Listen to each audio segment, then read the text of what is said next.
Kinshasa bruisse. Les débats enflamment des plateaux télé, des réseaux sociaux, les salons, les taxis, les studios. Une phrase lancée comme une provocation ou une conviction a suffi. Cette phrase, c'est Fally Ipupa n'est pas une légende. Depuis, la ville ne parle que de ça. Et si, pour une fois, on prenait le temps de poser les choses, de réfléchir, d'analyser, de comprendre, loin des émotions, des clans, des buzz faciles, parce qu'au-delà de la controverse, une vraie question se pose. Qu'est-ce qu'une légende? Et surtout, Fally Ipupa mérite-t-il vraiment ce titre? Dans ce tumulte, alors, la voix de Kinshasa Télévision s'élève pour remettre les mots à leur place, les faits au centre du débat. Voici donc notre réponse. Elle est calme, solide, documentée, mais surtout juste.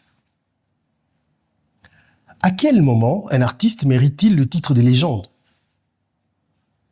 Est-ce une question de longévité, d'influence, d'impact culturel? Est-ce qu'une question d'âge, de succès commercial? Est-ce la foule qui scande tout le temps son nom, les stades remplis, les prix remportés? Ou est-ce quelque chose de plus profond, de plus rare? Tenez, un artiste peut être appelé une légende quand il atteint un niveau d'impact, d'influence et de reconnaissance qui dépasse le cadre de sa carrière personnelle pour marquer durablement son art, son époque ou même une génération entière. Alors, voici quelques critères qui permettent de le qualifier comme une légende. 1. Empreinte laissée sur son art. Ça veut dire qu'il a révolutionné, transformé ou élevé son domaine artistique à un autre niveau. 2. Influence sur d'autres artistes. Ça veut dire qu'il a inspiré plusieurs générations, influencé des styles ou donné naissance à des écoles de pensée ou de création. 3. La longévité et la constance. Ça veut dire que l'artiste a su rester pertinent et respecté au fil du temps, souvent au-delà des modes et des tendances. 4. La reconnaissance populaire et critique. Son nom, ça veut dire que son nom est devenu synonyme d'excellence. Son œuvre est célébrée, étudiée, commémorée. 5. L'impact culturel ou social. Ça veut dire que l'artiste a contribué à des mouvements sociaux, culturels ou politiques ou a incarné des valeurs puissantes à travers son art. 6. Un héritage tangible. Ça veut dire que même après sa mort ou sa retraite, ses œuvres continuent à vivre, à inspirer, à être diffusées. Donc un artiste peut devenir une légende de son vivant, mais souvent, ce titre prend encore plus de force après sa disparition quand son influence s'inscrit dans l'histoire. Alors, au regard de tous ces critères, peut-on dire que Fally Ipupa est une légende? Bon, quand on observe de près le parcours de Fally Ipupa, la réponse devient claire. Regardons les faits.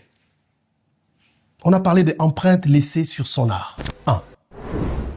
Fally Ipupa a réussi ce que peu d'artistes congolais ont accompli. Ça veut dire moderniser la rumba congolaise tout en la rendant accessible à une audience internationale. Il a su mêler rumba, ndombolo, R&B et afrobeat, créant une signature sonore unique. 2. Influence sur d'autres artistes. Fally Ipupa est devenu un modèle pour toute une génération de jeunes artistes en RDC, mais aussi ailleurs en Afrique francophone. Plusieurs artistes s'inspirent de son style, de son image, de sa gestion de carrière, par exemple. 3. Longévité et constance. Alors, depuis plus de 20 ans maintenant, Fally Ipupa enchaîne des succès. D'abord avec le Quartier Latin, puis en solo. Il n'a jamais quitté les radars. Chaque album de Fally Ipupa est un événement. Chacun de son concert est un rendez-vous incontournable. 4. Reconnaissance populaire et critique. Fally Ipupa remplit Accor Arena Paris, ex-Bercy, la Défense Arena, You Arena, le stade de Martyrs à Kinshasa. Il a été nominé au BET Award, MTV Africa, Victoire de la musique, etc. Il est aujourd'hui un symbole international de la musique congolaise. 5. Impact culturel et social. Fally Ipupa est ambassadeur culturel de la RDC, impliqué dans plusieurs actions sociales et porte une image positive du pays à l'international. Son nom dépasse la musique. C'est une figure publique très respectée. Alors, 6e point, héritage tangible, même de son vivant. Ces morceaux comme, je vais prendre quelques-uns, Liputa par exemple. Sans nul doute, c'est pas la meilleure chanson de Fally Ipupa, mais parce que cette chanson l'a fait découvrir au monde sans Koffi Olomide et le quartier latin. 2e chanson, Eloko Oyo. C'est un titre très osé parce que il s'est identifié dans la rumba, mais il est teinté de la musique traditionnelle, pour ne pas dire folklorique, et ce morceau a pulvérisé le record en termes de vues. Jusque-là, c'est sa seule chanson à forte vue sur YouTube. Une autre chanson, Amore. C'est une chanson urbaine qui a mis tout le monde d'accord pour un coup d'essai de la musique urbaine. Médée. Waouh, quelle rumba! C'est la consécration de la musique de la rumba, qui semblait, d'après certaines langues, le lâcher pour la musique urbaine. Alors, toutes ces chansons sont déjà des classiques. Ces sons, ces refrains. En conclusion, à la lumière de tout cela, peut-on encore douter? Alors, je confirme. Oui, Fally Ipupa est une légende. Pas seulement pour le Congo, pas seulement pour l'Afrique, mais pour la musique mondiale.